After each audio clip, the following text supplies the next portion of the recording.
napravimo študij te funkcije z absolutnimi vrednostmi. Najprej vsako absolutno vrednost napišemo kot dva ločena izraza. Spomnimo se, da absolutna vrednost neke količine, ki je večja ali enaka nič, je količina sama. Absolutna vrednost neke količine, ki je manjša od nič, je njena nasprotna. Na primer, absolutna vrednost od -3 je -3, torej +3. Zdaj, vidimo slučaj, ko x plus 2 je večji ali enak nič in slučaj, ko x plus 2 je manjši od nič.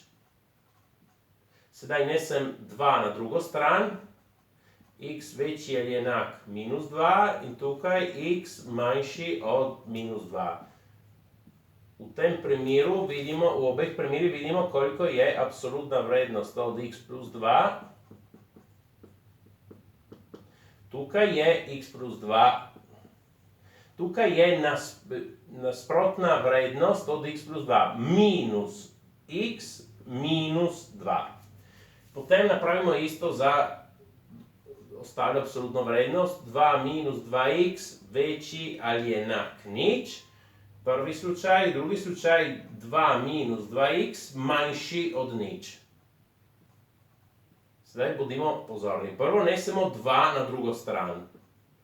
Minus 2x večji ali enak minus 2, minus 2x manjši od minus 2. In sedaj bodimo zelo pozorni, ker kaj moramo napraviti z neenačbama? Jo moramo deliti z minus 2, ker imamo minus 2 krat x.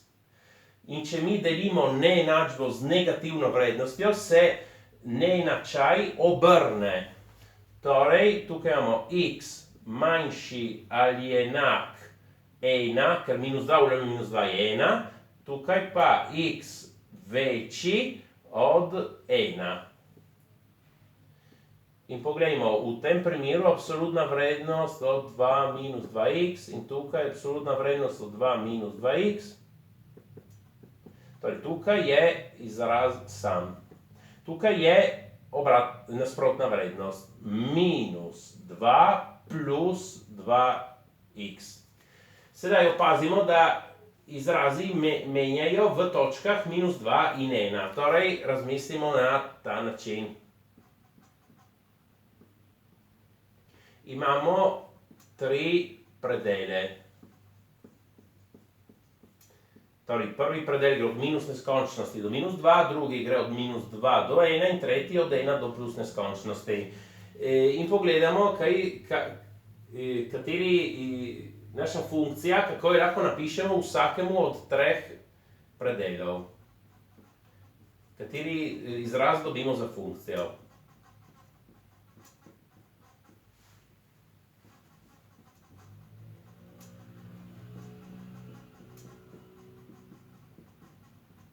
Torej, če smo v prvem predelu, x je manjši od minus 2. Torej bomo tukaj rabili minus x minus 2.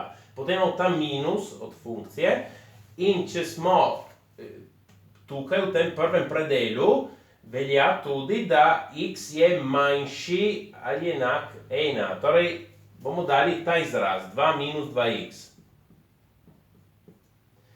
Če smo v drugem predelu, x je večji od minus 2. Torej bomo dali tukaj x plus 2 minus, če smo v drugem predelu, x je manjši od 1, torej bomo dali 2 minus 2x. Če smo v tretjem predelu, x je večji od minus 2, damo x plus 2, potem minus, če smo tukaj, x je večji od 1, imamo izraz minus 2 plus 2x. Sedaj odpravimo oklepaje, minus x minus 2 minus 2 plus 2x, x plus 2 minus 2 plus 2x. In tukaj x plus 2 plus 2 minus 2x. Torej, minus x plus 2x je x. Minus 2 je minus 4. X plus 2x je 3x. 2 minus 2 se uničita. X minus 2x je minus x. 2 plus 2 je 4. Sedaj poglejmo te tri izraze. Predstavljajo, te so enačbe premic. Ker so premice, ni treba, da napravimo študij funkcije z limitami, odvodi. Nima smisla, ker če imamo premice, dovolj, da dobimo dve točki in premica gre skozi tisti dve točki. Opazimo še eno stvar. Kaj se zgodi, ko gremo čez minus 2 in 1? Vam povem, da naša funkcija ostane zvezdna. Zakaj? Spomnimo se en trenutek, ko je graf funkcije absolutna vrednost od x. Graf je tak. Tukaj ima kotno točko, vendar funkcija je zvezdna. In torej tukaj imamo kompozicijo zvezdnih funkcij, ki bo še zmeraj zvezdna funkcija ta in ta. Če odštejemo, še zmeraj zvezdna funkcija. Torej naša f od x je zvezdna funkcija. Ni treba niti, da računamo točke v vmesnem intervalu. Ker tukaj bo nadalje, če mi vzamemo kot točke tudi minus 2 in 1. Torej, na primer, katere vrednosti vzamemo? Tukaj imamo minus 2, bomo vzeli še minus 4 in 3. Izračunamo prvi in tretji izraz, drugi izraz se bo povezal tukaj, funkcija bo zvezdna. Torej, prvi izraz računamo v izraz v prvem predelu, izračunamo minus 4.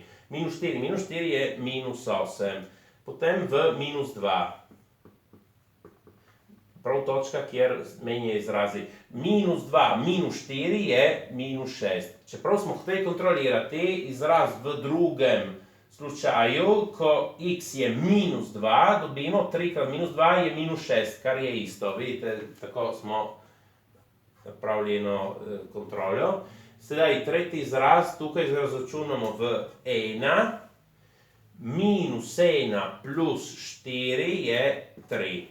Potem še v 3, minus 3 plus 4 je 1. Sedaj lahko narišemo graf.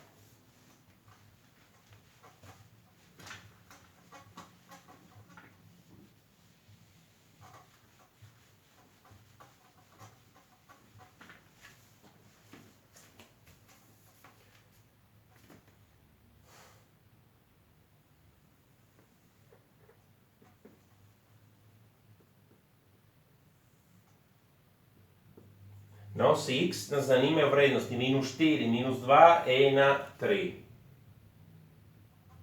Minus 4, minus 2, 1, 3. Ja, če imate list na kvadratke, malo lahko pride boljše. Sedaj napravim približno. Minus 4, minus 8.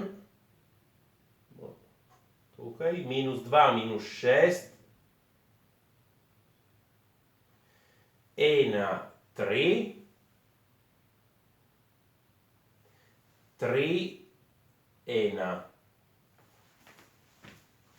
Sedaj lahko narišemo najprej v vmesnem intervalu.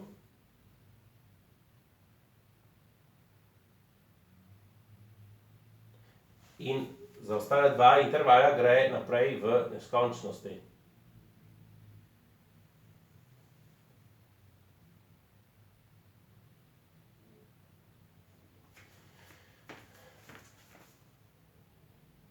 Opazimo nekaj.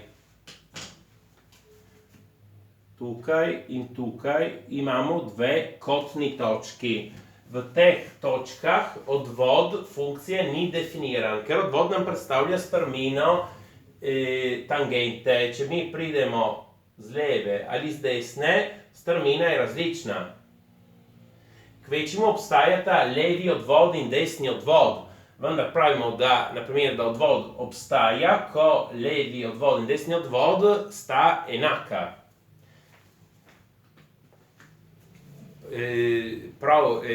Prosim, všečkajte in vpišite se. Hvala.